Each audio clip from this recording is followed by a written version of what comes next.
Hello and welcome to the turbulent world with me, James M. Dorsey, as your host. At first glance, Israeli Prime Minister Binyamin Netanyahu could not have a better friend in the White House. In his first 2 months in office, President Donald Trump authorized $11 billion in arms sales, signed a swath of executive orders to crack down on criticism of Israel, put universities and student protesters in his crosshairs, and legitimized ethnic cleansing. Even so, Mr. Trump's 4 years in office may not be honeymoon years for U.S. Israeli relations. Potential trouble is already on the horizon, not just because Mr. Trump is unpredictable, but also because of geopolitics and the increased prominence of isolationists and conspiracy theorists in Mr. Trump's world. Here is some safe logic. Never overestimate Trump's commitment to anything, said political consultant and commentator Dalia Scheindlin. The Arab world's adoption of a $53 billion Gaza reconstruction plan, coupled with the prospect of up to $1 trillion in Saudi investments in the United States in the next 4 years, and the kingdom's enhanced status as a Ukraine war mediator, persuaded Mr. Trump to back off his controversial Gaza plan. Mr. Trump sparked Israeli ultra-nationalists' wildest dreams. The president called for U.S. ownership of Gaza, the resettlement of the Strip's 2.3 million residents elsewhere, and turning the territory into a high-end beachfront real estate development. Encouraged by Mr. Trump's aides, Secretary of State Mark Rubio and Middle East envoy Steve Witkoff, Arab states adopted a counterproposal at a March 4 summit in Cairo. The proposal calls for reconstruction without moving the population out of Gaza.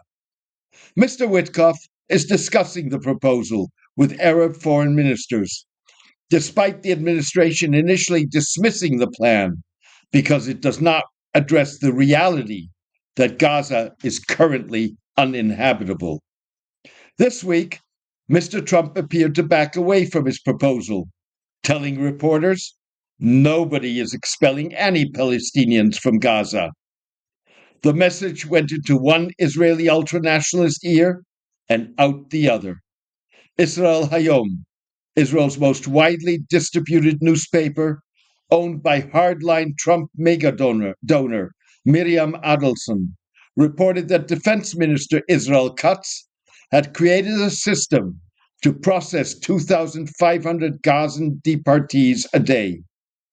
Officials said this weekend's cabinet meeting may discuss the program. At its peril, Israel could be getting ahead of the game by ignoring the message embedded in Mr. Trump's plan, even if he backs away from its key elements.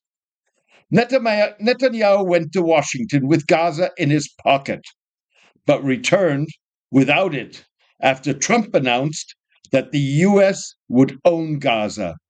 In other words, Trump wants future negotiations over Gaza to go through Trump, not Netanyahu, said Middle East scholar Paul Salem. Mr. Trump announced his plan during Mr. Netanyahu's visit to Washington in early February. On Friday, Hamas accepted a ceasefire proposal tabled by the United States, Qatar, and Egypt that would extend the truce's first phase by a month and secure the release by the group of Idan Alexander, a 21-year-old dual Israeli-American citizen, and the bodies of 4 other Americans with dual citizenship who were killed in the war. Hamas's acceptance came as Israel, with U.S. acquiescence, prevented humanitarian aid from entering Gaza for much of the past 2 weeks, and more recently cut off electricity in a bid to force Hamas to accept an extension of the first phase rather than insist on negotiating the ceasefire second phase, that would end the war and see Israel withdraw from the Strip, as stipulated by the original agreement. Mr. Netanyahu's ultra-nationalist coalition partners have threatened to collapse the government if the Prime Minister enters into second phase negotiations. Earlier, U.S. hostage negotiator Adam Berler discussed with Hamas elements of the mediator's proposal in the first ever face-to-face meetings with the group.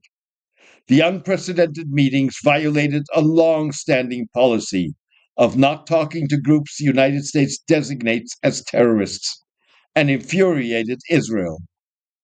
The deal allows Mr. Trump to take credit for the return of American hostages, but cynically delayed the potential release of the remaining 53 Hamas-held captives, of which 23 are believed to be alive. They were exchanged in the second for Palestinians incarcerated in Israel. The fact that Messrs. Trump and Witkoff have bought Mr. Netanyahu a reprieve is no guarantee that the Prime Minister will not increasingly find himself on thin ice in Mr. Trump's world, in which influential isolationists and conspiracy theorists are less enamored by Israel. Similarly, Mr. Netanyahu would be well advised not to take too much to heart from the administration's decision to pull Director of National Intelligence Tulsi Gabbard's pick of Lieutenant Colonel Daniel Davis, a retired Army officer and whistleblower during the Afghanistan war, to be one of her top deputies. Pro-Israel groups and members of Congress were up in arms because of Mr. Davis's harsh criticism of U.S. support for Israel and Ukraine. The administration pulled Mr. Davis's candidacy in the same week that the conservative Washington-based Heritage Foundation postponed publishing a report calling for a rejiggering of the U.S.-Israeli relationship and a phasing out of U.S. assistance to the Jewish state. The two incidents shine a spotlight on proponents of a more isolationist foreign policy that evaluates Israel's importance differently, occupying influential deputy-level foreign policy and national security positions in the Trump administration. Last month, Mr. Rubio named Darren Beattie, a former White House speechwriter in the first Trump administration, as acting Undersecretary of State for Public Diplomacy and Public Affairs. An intellectual leader of Make America Great Again loyalists who was fired as a speechwriter for attending a white nationalist gathering.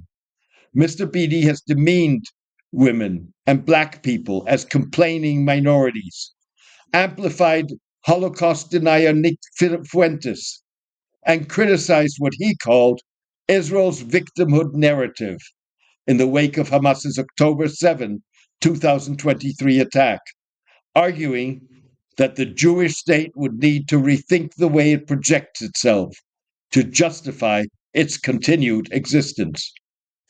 An ally of influential conservative podcaster Tucker Carlson, who has hosted purveyors of anti-Semitic tropes on his show, Mr. Beattie wrote his political science PhD dissertation on German philosopher Martin Heidegger, a member of the Nazi Party. Dan Caldwell, an advisor to Defense Secretary Pete Hegseth, has successfully ensured that isolationists critical of U.S. policy in the Middle East occupy key Pentagon positions. They include Elbridge Colby as Undersecretary of Defense for Policy and Michael Dimino as Deputy Assistant Secretary of Defense. American Jewish activist Jamie Beran suggested that Mr. Trump's tolerance of purveyors of anti-Semitism raised alarm bells about his attitudes towards Jews. Those are questions that should worry not only Jews, but also Israelis. First and foremost, Mr. Netanyahu, as the leader of a Jewish state. If Trump actually cared about Jewish people or wanted to end anti-Semitism, he wouldn't allow Make America Great Again movement leaders, and administration officials to actively promote anti Semitic and racist conspiracy theories, use anti Semitic messages to win elections, or, lest we forget, perform Nazi salutes from its biggest platforms, and then turn around and claim to be enacting unpopular policies on behalf of Jewish people, Mrs. Beran said. Mrs. Beran was referring to officials such as technology billionaire and Trump associate Elon Musk, who made a public gesture widely viewed as resembling the Heil Hitler greeting, and Deputy Pentagon Press Secretary Kingsley Wilson, who compared the killing of infants in the October 7 attack to abortions. Mrs. Beran's reference to unpopular policies was prompted by the detention of Mahmoud Khalil, the Columbia University student whom the administration wants to deport, public support for the Palestinians. Everything about Mr. Khalil's arrest is nightmarish. The message is abundantly clear. US President Donald Trump wants the world to know that he's pursued this unconscionable act on behalf of the Jews, Mrs. Beran said. Mrs. Beran asserted that Mr. Trump's associates have learned that positioning repressive actions as benefiting Jewish people obfuscates their audience and drives wedges between Jews and their neighbors, who might otherwise join together to oppose these actions. And like all expressions of anti Semitism, this strategy directly harms Jews. Mr. Netanyahu may be the exception that proves the rule. He seems to believe that what is bad for the Jews is good for him. Thank you for joining me today. Substack columns like The Turbulent World are essential reading in a world of sharply diminished coverage of international affairs by mainstream media.